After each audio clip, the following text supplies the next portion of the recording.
Thank you. Thank you so much, members of the media. I think today we have been very professional, and I want to thank you for regretting the mistakes of yesterday. Good morning, Honorable Chief Whip, Honorable Ntuli, Honorable Sangoni, good morning to you. Honorable Ngola, good morning. Honorable Skosana, good morning. Stokoze. Honorable Nomvalo, good morning. Good morning, Honorable Cameron.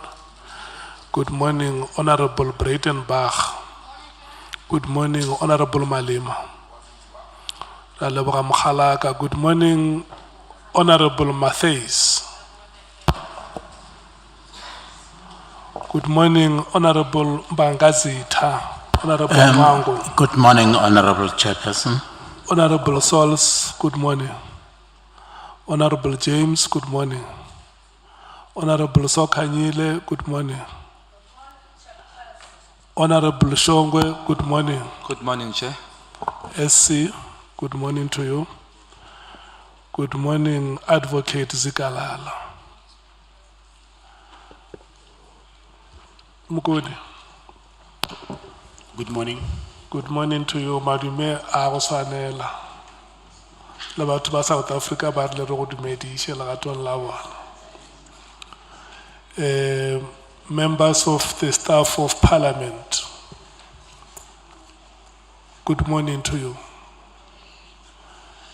Members of the media, good morning to you. And good morning to the members of the public. Honorable members, who are going to do this today, I have spoken to the SC that You forgot to greet members of the correctional service staff. Yes, I forgot, you are right. Koza ukayo.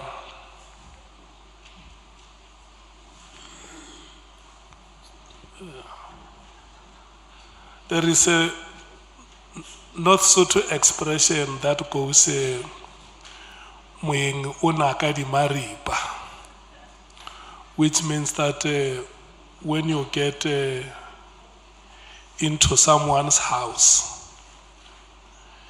you don't start behaving yourselves as if the house was yours.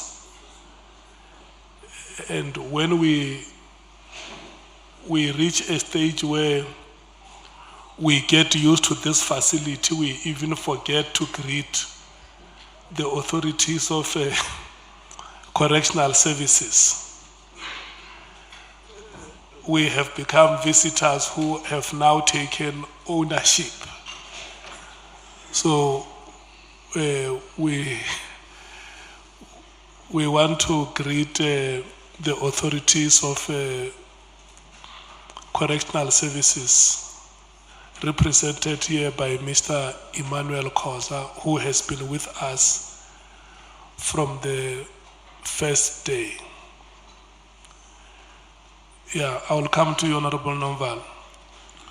I was explaining that we will want we will wish the SG to use the first 2 hours to conclude evidence.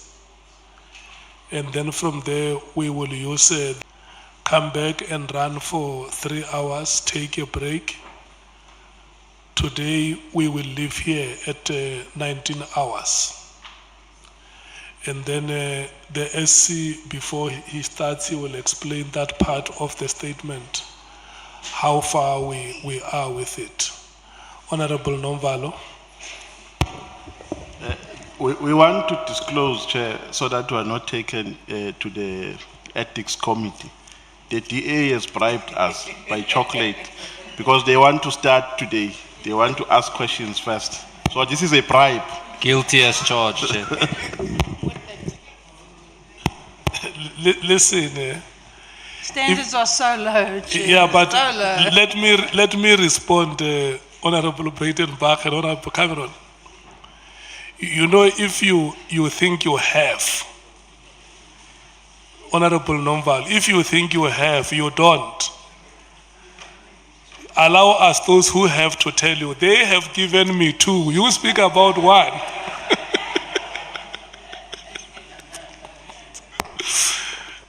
No, Chair, we also want to disclose that the Chief Whip has also blessed us the other side. It's a further declaration. Chair, further declaration, only Tulani Shong is not bribed and doesn't take bribes. Thank you, Chair. I can't take it. You can come and share with the chairperson, Honorable Shogwe. Mr. Matlala, you are still under oath. Eh? We will not repeat the administration of oath that we did yesterday. Honorable Sangon. Sorry to interrupt you, Chair. Chair, the time of 1900 to stop today, is that based on logistical issues? Is it not possible that we could continue until we finish? Till midnight.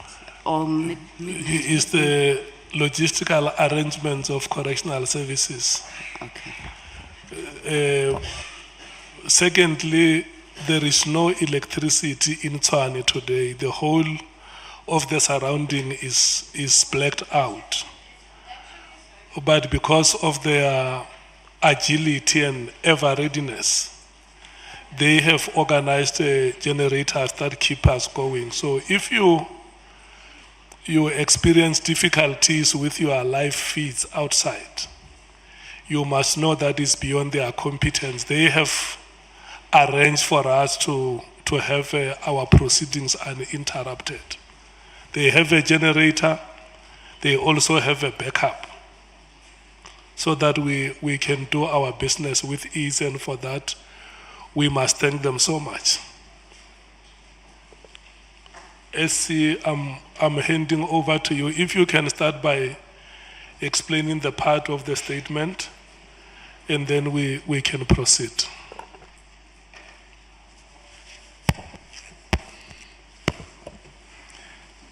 Good morning, Honourable Chair, Honourable members, my colleagues, members of the media, public, Mr. Matlala and his legal team.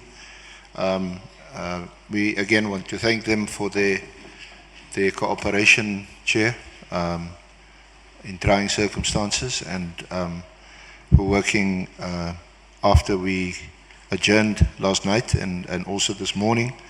We do have a finalized statement which has been signed. We're just waiting for the commissioner who signed the affidavit just to properly initial each page. And then it will be made available, and thereafter arrangements will be made for printed copies to be made available. The statement is not that much materially different from the draft we had yesterday, and perhaps with your leave, Chair, can we just wait for the original to be brought back by the head of this facility, who's with the Commissioner at the moment, and then I can better deal with some of these changes that have been made. As I said, they're not major. Some of them we had already dealt with yesterday, and then Mr. Matlala can confirm that under oath. In the meantime, with your leave and the committee's leave, we can, and obviously with Mr. Matlala's concurrence, we can proceed. In the meantime, there isn't anything at this stage anyway that touches on any changes that him and his legal team made to the affidavit, which will prevent us from proceeding immediately. Thank you, Chair. With that having been said, can I check, honourable members, do you agree that we proceed? If there is any objection, you can raise your hand without having to rotate. I don't see any objection. Mr. Matlala, are you ready? Can we proceed? Yes, I'm ready. And you agree with the statements that the SC makes? Yes, I agree. Okay, thank you so much. SC and Mr. Matlala, good luck in your engagements. We will run until 12 o'clock. We will decide at that time if the SG is, if you are done with the presentation of evidence. If there will be more time, the committee will decide how it allocates. For now, we allocate you between now and 12. Thank you so much.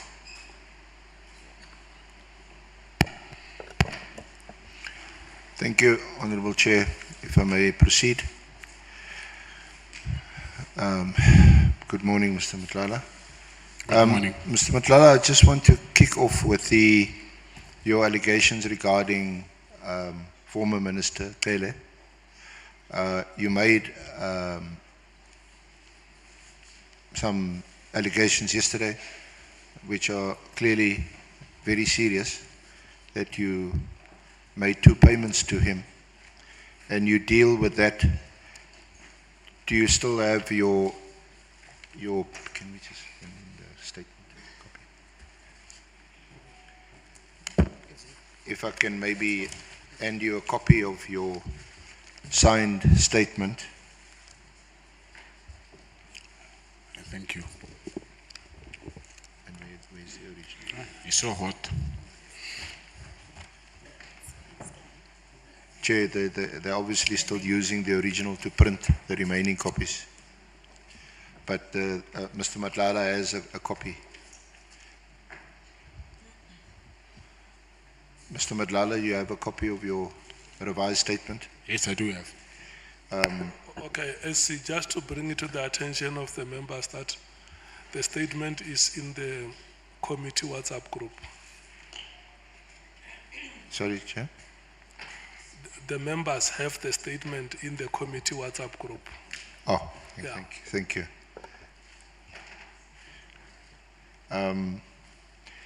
Mr. Matlala, I kicked off with saying that I want to just revisit your allegations yesterday that you paid or made 2 payments to former Minister Cele, and you dealt with that in your statement at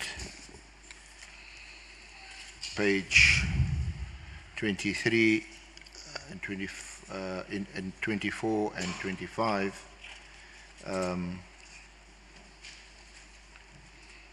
or the cash payments rather is made at page 26 and 27. So can you just go to page 26 and 27? That's where you deal with the payments. You see that? Yes, I see it.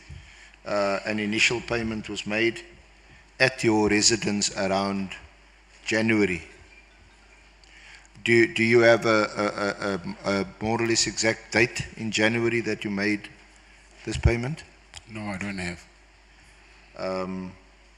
And you said you handed the money to him while you were in your apartment. Yes. Were the 2 of you alone? No, I said we were with Mr. Mpongose. Sorry, I didn't hear that. I said we were with Bongani Mpongose. So Bongani Mpongosi would have witnessed you making the payment. Yeah, but unfortunately he passed on. So he's passed on. So how was this? How did you get this money? Did you go and draw it at the bank or at an ATM? And you would have a bank account. Can you produce your bank statements to show a withdrawal of a cash amount either at the ATM or at the bank? Yes, I do not have access to my banking app, but the police, they do have the copy of my bank statement. So I cannot get bank statements from you. So we can at some point get a copy of your bank statement? Yes, I think if I can check on my, because I already have the disclosure of the docket from a criminal case, chances are the statement might be there as well. Okay.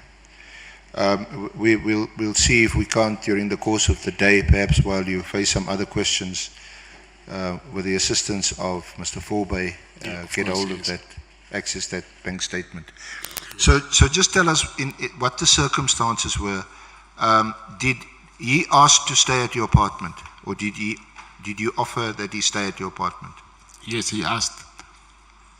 And what was his reason? You know, when he told us, when he testified before this honourable committee, you know, he's a pensioner, and if there's an offer by someone to stay in their apartment, he's not going to say no, and it sounds quite plausible. But now you say he asked to stay at your apartment. So at what point does he ask you for money, or do you offer him money, and what amount? I offered him the first payment. It was 300,000. So it was in January this year, and for the reason for me to give me that money is because of he asked for money. He asked for the money? Yes. Did he mention 300,000 rand? No, he actually wanted 1 million rand. He actually wanted 1 million? Yes. And your response was, I can't give you 1 million, but I can give you 300,000. No, I didn't give him 300,000. I gave him 3, and then again I gave him 2, like I mentioned. And the day I decided to stop, I was supposed to give him 300,000 again. But that never happened. It's when I decided to stop taking his calls. So, just to summarize, he wanted 1 million. Yes. And you made 2 payments to him of 500,000. Yes. And when the balance was demanded, you stopped. Yes. So let's go to the first occasion. When did he make his demand for 1 million? Was it before he came to stay at your apartment? Was it at your apartment or in your apartment? Yes, at my apartment. And you say that at the time the late Mpungosi was present? Yes. And what was your reaction to that someone is demanding, someone of that stature is demanding 1 million rand from you? He actually spoke to Bongani. He said, you see, I helped your friend, and now I'm here at his apartment, and he's not even doing anything to show appreciation. And then I said, but what do you mean? Because I even offered you a place to stay. He said, no, but this won't pay my bills. So you know that I've helped you, but in return, you're not doing anything.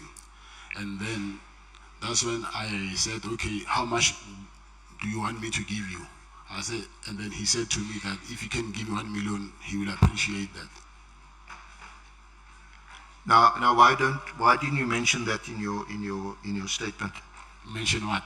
In your statement, you didn't mention that he demanded from you 1 million, and that you made only part payment to him of 300 and then 200. There's actually a lot of things that I did not mention. Like I said to you, I forgot a lot of things. The place that I'm in, I cannot remember all these things. Some of them, like I said yesterday, that I just remembered them when I'm lying in bed, that, oh, actually this happened. So I forgot a lot of things. I'm being locked in a cell for 23 hours a day, so I have no contact. I don't have radio, I don't have newspaper, I don't have TV. I'm blocked from the outside world, so my brain is not functioning well. So I forgot a lot of things. So for that, please forgive me. But you would agree that this is a very significant event. It is a significant event. One, it involves a former minister, General Cele. 2, it involves you. You're now in the midst of having to almost fight for your life. You've been raided twice by PKTT. You're a sought after person. You in the midst of tendering for a huge award. 350 million, to what you say in your statement, the 300,000 and the 200,000. You're saying, why wouldn't I remember what? Why wouldn't you have recalled that his demand was actually for R1 million? I do not have control of my memory. What my memory decides to forget, I don't have control over that. So I just remembered it. Okay. So all this is said initially in your apartment. Yes. So when he asked to stay at your apartment, you were comfortable with the fact that, well, he did you a favor. The harassment, the alleged harassment of the police had stopped. Your firearms have been returned, and you're quite okay to give him access to your apartment. So up until that point, everything is fine with you. Before the money part. Sorry? Before the money part. Yeah, before the money part. Yes, I didn't have a problem with that. So why did you not tell him, I'm sorry, I'm not going to give you any money. You've done me a favor. Thank you very much. I'm doing you a favor by allowing you to stay in my apartment free of charge. Why must I pay you more money? I don't think even yourself, if you're in my shoes, you'll do the same, because I've witnessed what these people were doing to me, and then I know this person, he managed to put him on a leash. So I wouldn't want to provoke him or say something that I know that he wouldn't like. Okay. So when he mentioned the money, what did you say? Sorry, I can only pay you 300,000 now and the balance later. How did that conversation go? Yes, I said for now what I can arrange is 300,000, because I had other things to do with money, so I can only give you 300,000. And he accepted it. And you have that kind of money in your bank account. Yes. How much money did you have in your bank account at that time? I don't remember. Is that your personal bank account or a business bank account? It's a business. And which of the 5 businesses? It's Medicare business, Medicare 24 business account. So, sorry, the VIP security. Medicare 24 account. Okay. And you say that a bank statement of that account has already been obtained by the police. I believe so. And that you will make it available to us. I'm not promising. I'll have to check with my legal team if it's, because what I know is they've pulled bank statements of all my accounts, but I'm hoping even the Medicare one should be there. Okay, so what will those bank accounts show? The withdrawal from the bank? They will show a withdrawal, yes, of cash, yes, at the bank. Yes. Which bank? Which branch? Mainland Main. Mainland. Yes. And which bank? FNB. FNB. Yes. And you went in as an ordinary client or customer to the bank, and you said to them, I'd like to withdraw 300,000.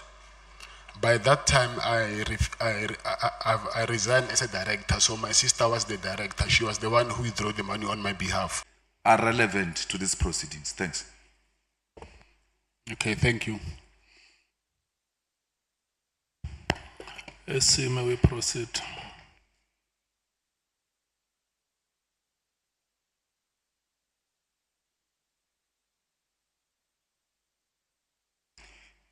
Yeah, I want to move to your meeting with Lieutenant General Mkunazi, which is at page 30 to 33 of your statement.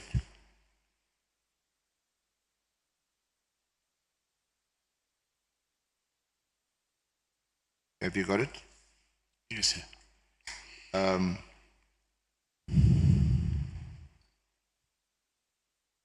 That was the meeting that you had with him at Pearls. At Pearls. Yes, that's correct. Was that his apartment or someone else's apartment? That I don't know. Okay, you don't know. And who arranged that meeting? Was it your good friend Major General Sinona, the head of the Hawks in Durban? It was General Cele. General Cele arranged that meeting. And when did he arrange that meeting? Where did he arrange that meeting with you? Was it when he saw you in person, or was it done telephonically, or what's up? Yes, we spoke on the phone, and then he said he will arrange, because the first time that we were supposed to meet him, he didn't come. He said he's going. Mr. Cele told me that he said he has to meet with the Zulu King, and then he made a follow-up meeting, and then that's when he told me that yes, he's fine. He said you can come. And when you met General Mkhonazi, was General Sinona with you? Yes. And you say that Sinona is an old friend of yours? He is. Yeah. He's a big brother. What was the reason why General Mkhonazi at Pearls? Yes, he actually came to fetch me. I was at the hotel next to Beverly Hills at the Oyster Box. He came there to fetch me, and then I remember he was driving a white Polo, a VW Polo. Yeah. And then I drove with him, but it's not far from, I think it's less than 100 meters to the Pearls. Yeah. And then when we got there, we saw General Mkhonazi. He was waiting outside in a coupe, C-class coupe. And then we followed him. Then he told the security guy to open the boom gate, and then we entered there by the basement. And we parked, and then... And what was the purpose of your meeting? And why did General Cele arrange this meeting with Mkhonazi? Yes. I was complaining to General Cele that I'm not getting purchase orders, and then my payments are being delayed. And then he said, and I told him that the head of this contract is General Nkowa. So I suspect that maybe General Nkowa, there's something that she's not happy with the contract or something. And he said to me, he is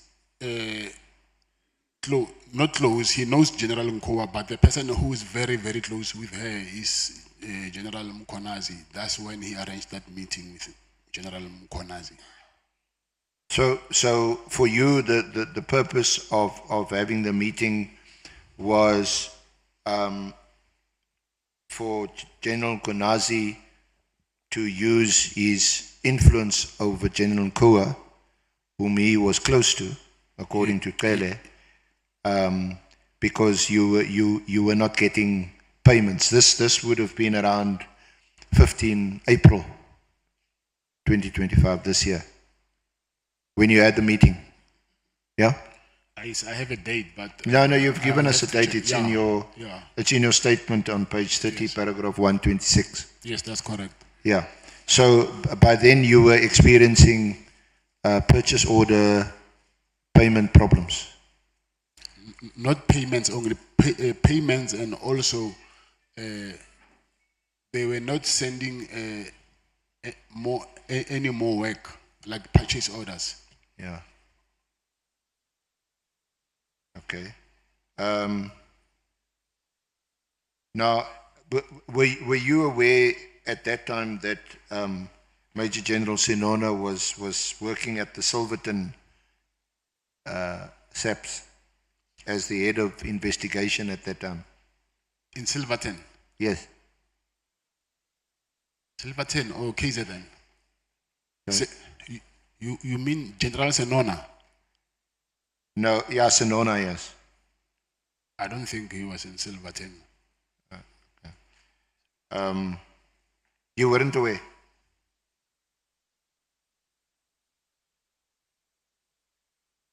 What I know is that he was the provincial head of DPCI in KZN, not Silverton. Yeah, he was the head of the Hawks. But General Senona had previously been stationed at Silverton. I don't know that. You're not aware of that?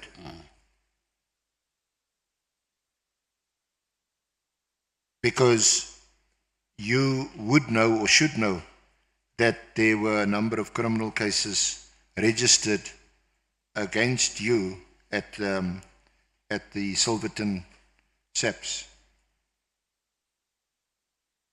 When at the time General Senona was head of the detectives. In Silverton. Well, the head of the detectives, in charge of the detectives. In Silverton. Yes. I did not know that. It's the first time hearing that from you. General Nkoa. No, it didn't. Instead, you say in your statement that General Kwenazi told you about Nkoa, that she was close to Metropolitan, is it?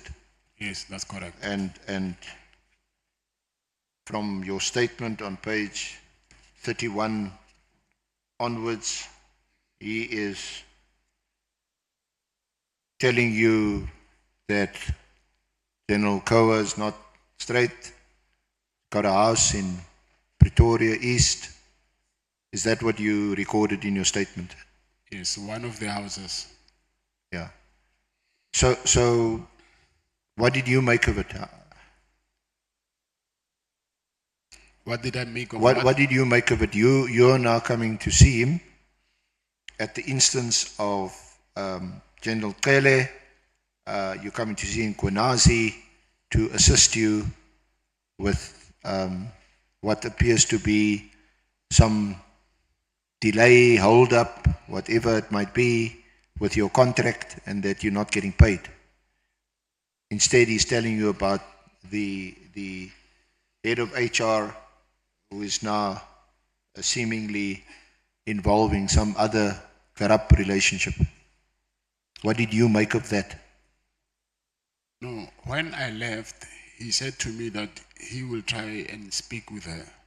So I left hoping that I'll get a call and he will tell me that, okay, after resolve this thing, she will continue to give you purchase orders. Yeah. And then you said at paragraph 130, Lieutenant General Kwenazi provided me with the address of her latest purchase, which was a house in Pretoria East. The message I got was clear. If I wanted my contract to proceed smoothly, I would need to work with her and give her money, or my contract would be terminated. He was indicating that police officers, even generals, could afford these things because they collaborated with service providers like myself. Yes, that's correct. Now you would agree that this is not right. In fact, this reeks of corruption, if it's true. You would agree with that? Yes, I agree. So why would you participate and collaborate in such corrupt activities? My purchase orders being delayed as it is was corrupt. So me asking that they must send me back the purchase orders in time, that is not corruption. I'm asking someone who's doing corruption to do the right thing by giving me what is rightfully mine. So I don't know how by doing that is corruption. Yeah, but you've already paid huge amounts of money to a person of influence. That's illegal. It's unlawful, those payments you made. Do you accept that? Yes, Chair. I'm here because you're asking me to be honest. So yes. No, we appreciate it. I do not want to lie to you now. I'm telling you what really happened. And I'm asking you, you know that this is not right. whatever they may be doing, these generals accepting money, buying property, living beyond their means, you know that that's not right. But you are now becoming party to it. Why would you? You've got a contract. You've been awarded a huge contract. But now you've already been paid millions by SAPS as part payment to that contract. Why would you now continue to participate in these clearly unlawful activities, criminal activities?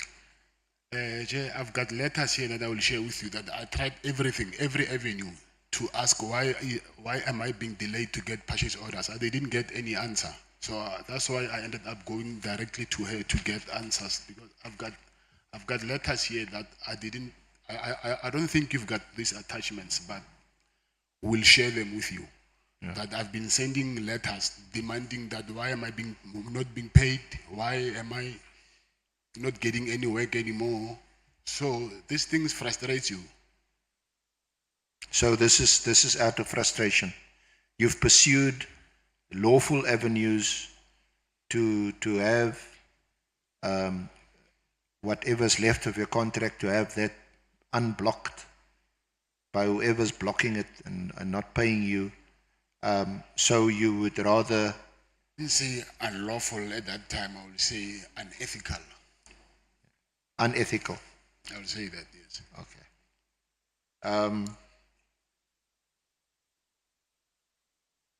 So we can accept that there's some of these generals who have been involved in illegal, unlawful, or as you put it, unethical activities. No, I'm saying from my side, from your side, asking them to start sending me purchase orders instead of going through the right channels. It was unethical of me asking them to send my to start sending me purchase orders. Honorable James. Thank you, Chair. Just for clarity, General Lanier Nkua, was she the Divisional Commissioner for Human Resource? Yes, that's correct. She's basically the end user in all of this? Yes, that's correct. She was basically handling the previous tender with Metropolitan? Yes, that's correct. Thank you. Let's proceed. May I proceed, Chair? Yes, let's see. Let's Thank proceed. you. So, your visit to General Mkhonazi, did you have any contact with him or him with you? Subsequently, we know there were some WhatsApp exchanges between you and him. Me and General Mkhonazi? Yes. There's no WhatsApps between me and General Mkhonazi. No WhatsApp exchanges. But was there any other exchange in any other way, telephone calls? No. So was that the only time that you met him? Yes. And it's the only time you communicated with him that was in person at that meeting? Yes. And it was in relation to the hospital, to the contract? Yes, that's correct.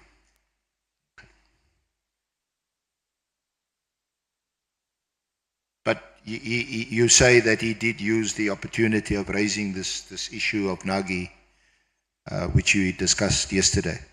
Yes, that's correct. Okay. And that was going to be your way of also assisting him if he assisted you? Yes.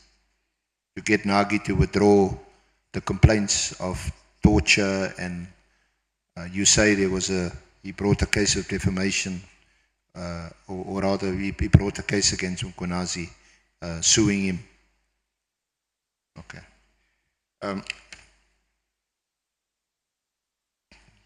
Let me move to another topic. Honorable Chair, can I get a comfort break? Okay, the SC is requesting that we have a comfort break. Just 5 minutes, Chair. Yeah, it's fine. All the coffee.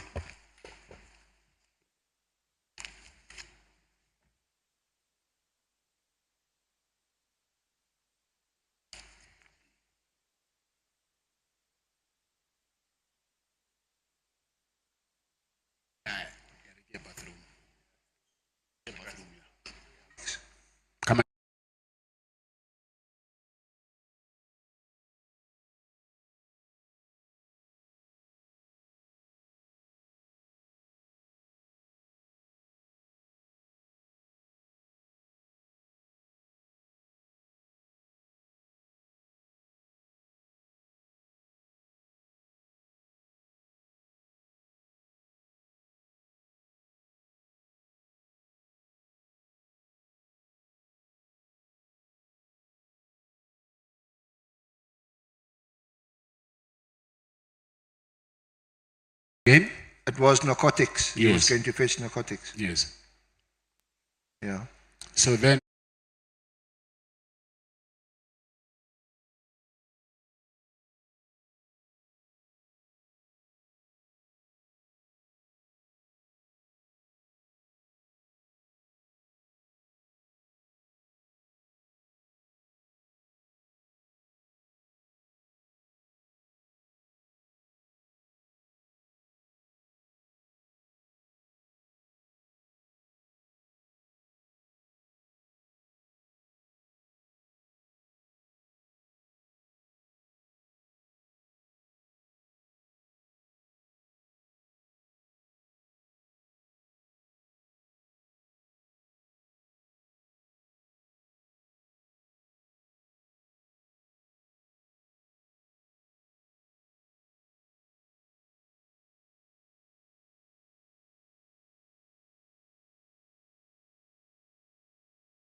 he went with him to somewhere. He said,